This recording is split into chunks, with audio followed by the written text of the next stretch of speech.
Hi, you can call me Aaliyah. I don't really know why I'm sending this in.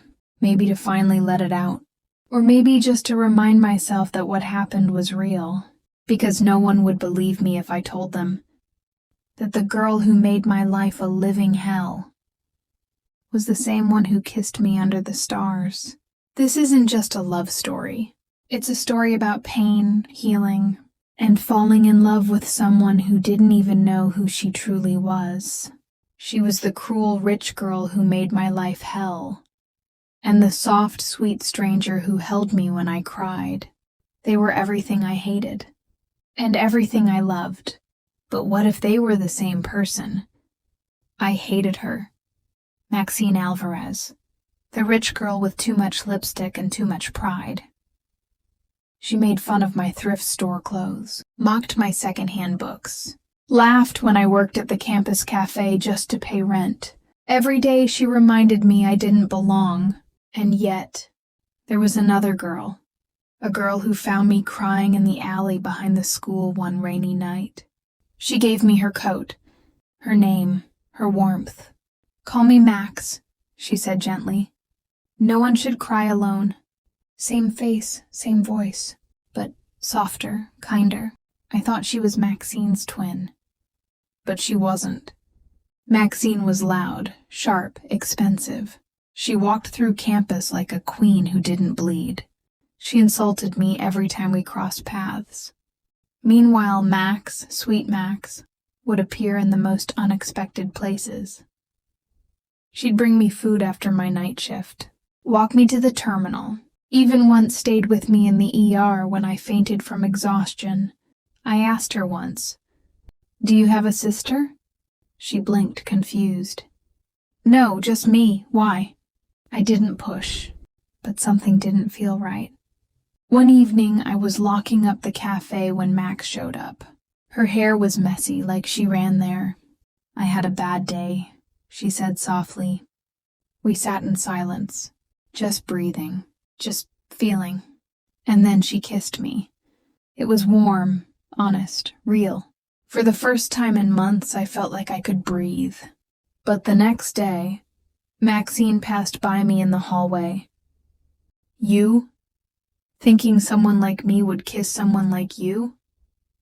She scoffed. She laughed, cruel, cold. My heart dropped. Was it a joke? Had I imagined everything? I started watching closely. The days Maxine was mean, Max never appeared. The days Max held my hand, Maxine disappeared from school. There was never an overlap, never a moment they coexisted. And Max never remembered the kiss, or the hospital visit, or the songs we listened to on the rooftop. She looked at me like I was telling her someone else's story. "Aaliyah, I think I've been blacking out. I wake up in places I don't remember going to." That's when I knew. Maxine and Max weren't two people. They were two versions of her. Maxine was a persona built by trauma, money, and fear. Sharp edges to protect the soft inside. Max was the part of her that still believed in good things. She had no idea she was living two lives, and I was in love with both of them. I started reading about dissociative identity disorder, and everything made sense. But how do you tell someone they aren't just one person? How do you confess that the girl you kissed under the moonlight is the same one, who spit venom at you in the hallway? One night, Maxine cornered me in the restroom. Her eyes were darker than usual, colder. "I don't know what game you're playing, poor girl," she hissed. "But stay away from me." I stood my ground. My voice trembled, but I said it anyway. "I'm not in love with your money, or your insults. I'm in love with her, with the part of you keep trying to kill." And for the first time ever, Maxine's mask cracked. Tears fell. Her knees buckled. She sobbed in my arms like a child lost in a storm. "I don't know who I am anymore." She withdrew from school a week later. Her family said she was going abroad. Rumors spread she had a breakdown. No one really knew the truth. Except me. She left a letter in my locker. If I ever come back, and I look at you like I don't know you, please remind me who I was, when I loved you the most. I never saw her again, but sometimes, on cold mornings, I wear that coat she gave me. And I remember both girls, the one who made me cry, and the one who made me feel safe. And somehow I still love them both. It's been 3 years. 3 long years since Maxine, both of her, left my life like a storm that never said goodbye. I've tried to move on. New city, new job, new walls built around my heart. Until today, I was sitting in the cafe I now managed, fixing the new trainee schedule, when the bell rang. She walked in, same soft brown eyes, same lips I once kissed under fluorescent rooftop stars. "Hi," she said, handing in her resume. "I'm Maxine Alvarez." The world stopped. She looked me in the eyes and didn't recognize me. I interviewed her with shaking hands. She smiled politely. No trace of the cruelty. No trace of the kindness either. Just neutral. Like I was just another face in a crowd. "Have we met before?" she asked. "No," I lied. "Because how do you explain, 'You were the love of my life,' even when you didn't know who you were?" She worked well, reliable, quiet. No lipstick, no luxury bags. She came by foot. Carried a beat-up second-hand phone. She wasn't Maxine. She wasn't Max. She was someone new, or someone in between. I found her one evening, staring at the cafe mural I painted years ago. "This girl looks sad," she said. I smiled faintly. "She lost someone." Maxine touched the wall. "She looks like she's waiting for her to come back." My breath caught. Maybe a part of her remembered. Small things started happening. She'd hum a tune Max used to sing. She brewed coffee exactly how I liked it, without asking. One night, she looked at the coat rack and whispered, "That looks familiar." She was dreaming in fragments, and one night she showed up at my apartment in tears. "I don't know why, but I walked here," she said. "I don't even remember your address, but my feet brought me here." I held her. She cried in my arms, just like the first time. And I realized, maybe she doesn't remember me, but her soul does. I gave her the letter she once left me, the one from 3 years ago. She read it in silence. Then she looked at me, hands trembling. "I wrote this?" "Yes. And you were the girl I loved?" I nodded, tears welling. "I feel it," she whispered. "Even if I don't remember it, I feel it in my bones." She broke down again, but this time she didn't run away. We sat by the window of the cafe one morning, sunlight on her face, her hand on mine. "Can we start over?" she asked. "As strangers, who once loved each other in another life," I smiled. "Only if you promise to fall in love with me all over again." She grinned. "That's the only thing I want to remember." And so we began again, not with pain, not with memory, but with hope. I thought it was over, the past, the trauma, the part of her that once tore me apart. We had a second chance, a fresh start.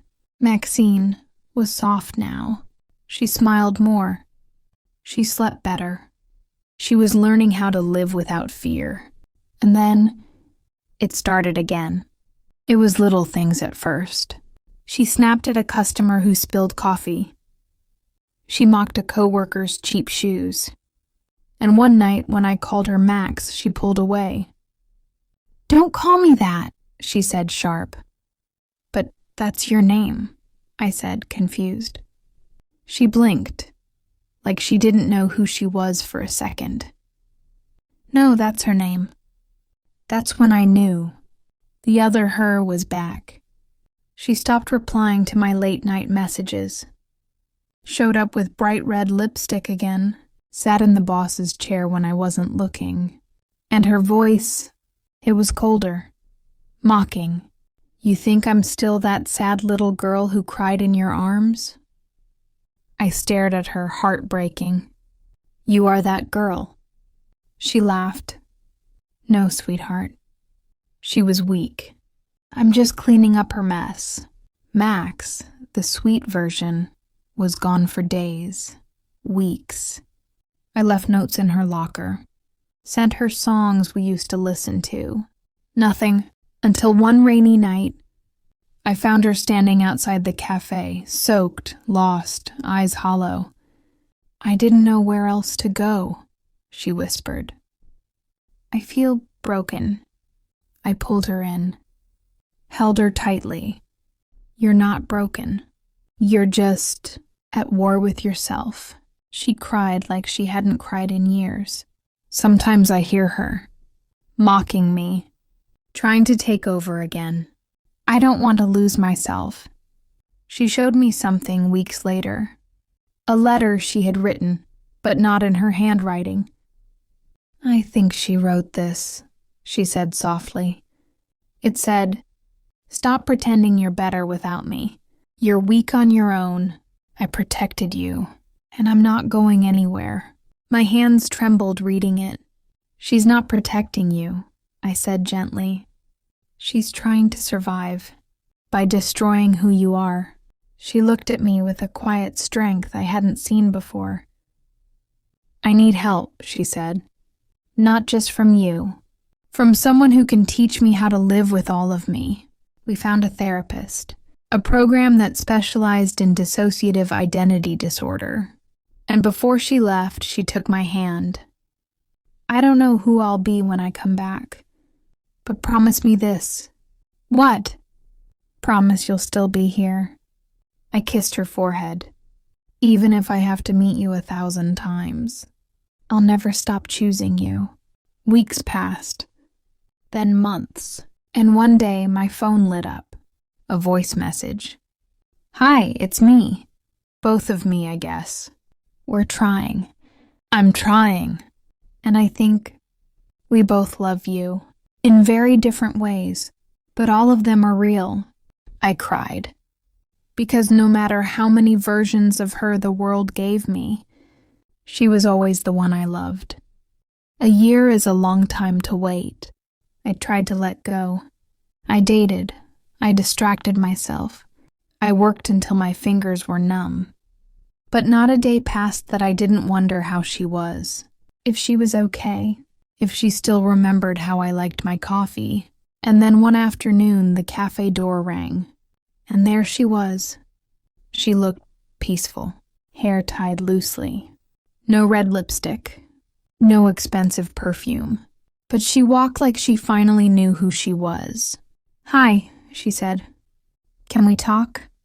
I just nodded. We sat across from each other. The same place she once confessed she didn't remember me. "It's still hard," she admitted. "Some days I wake up as Max, some days as Maxine." But now, they talk to each other. They don't fight anymore. Therapy helped. But what really helped was learning I didn't have to choose. I could be both. I stayed silent, processing. I used to be scared of being too cruel or too soft. Now I know I'm a little bit of both, and that's okay. She looked up at me. "What I don't know is if we still have a chance." I stood up. She flinched slightly, maybe expecting me to walk away. Instead, I moved closer, sat beside her. "You're still the girl I fell in love with, even when you forgot me, even when you tried to push me away. But loving you, It hurt. A lot. She looked down, guilty. I know. So I'm not going to rush back into anything. I touched her hand. But I'd like to get to know both of you. She blinked, tears in her eyes. You mean it? Yeah, I smiled. Let's start over again. 1 week later, she took me to the old rooftop. The same one where Max used to hum love songs. The same one where Maxine once laughed at me with poison in her voice. But this time it was just her, whole, quiet, honest. She brought a sandwich she made herself. It was awful. I laughed. She did too. I'm not perfect, she said. Thank God, I replied. Perfect's boring. We watched the city lights, she whispered. This time, I want to love you with all of me. No secrets, no missing hours, no pretending I'm someone I'm not. And for the first time in years, I felt safe. We're not perfect. Some days she's Maxine, sarcastic, proud, too bold for her own good. Some days she's Max, gentle, hesitant, almost too kind. And some days, she's both. And that's when I love her most. Not because she's healed, but because she chose to heal. And because after everything, she came back. Some people say healing is a straight line. It's not. It's a circle, a storm, a heartbeat that skips and stumbles and tries again. We were finally happy. Not perfect, but real. Maxine had learned to live with her two selves. We'd built something slow, gentle, honest. Then came the morning that shattered everything. She always made me coffee. 2 sugars, splash of milk, a note written on the cup. But that morning I walked into the cafe, and she looked at me like I was a stranger. Hi, she said. Can I help you? I smiled playfully. Funny, you're a terrible actress. She didn't smile back. Do you know me? She asked, voice uncertain, and my stomach dropped. She didn't remember our morning walks, or the rooftop confessions, or the way she cried in my arms the first night we met again. I wanted to scream, to cry, to shake her into remembering. But instead, I said nothing. I just nodded. No worries. I think I have the wrong place. I walked out with my heart in pieces, because I knew this wasn't a relapse. It was a reset, and I didn't know how to start over again. That night, I unlocked the little wooden box she gave me months ago. Inside were letters, notes, photos, moments she said, "If I ever forget again, remind me of this." One paper had a message in her handwriting. "Alia, if you're reading this, then I forgot. Please don't give up on me. Even if I don't recognize you, my heart does. Somewhere inside me, I'll always find my way back to you." I returned to the cafe the next day. She didn't flinch this time. Didn't remember me either. But I handed her the letter. She stared at it like a ghost had touched her.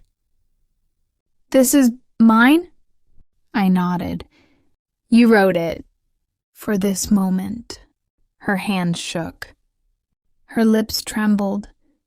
And then something flickered in her eyes.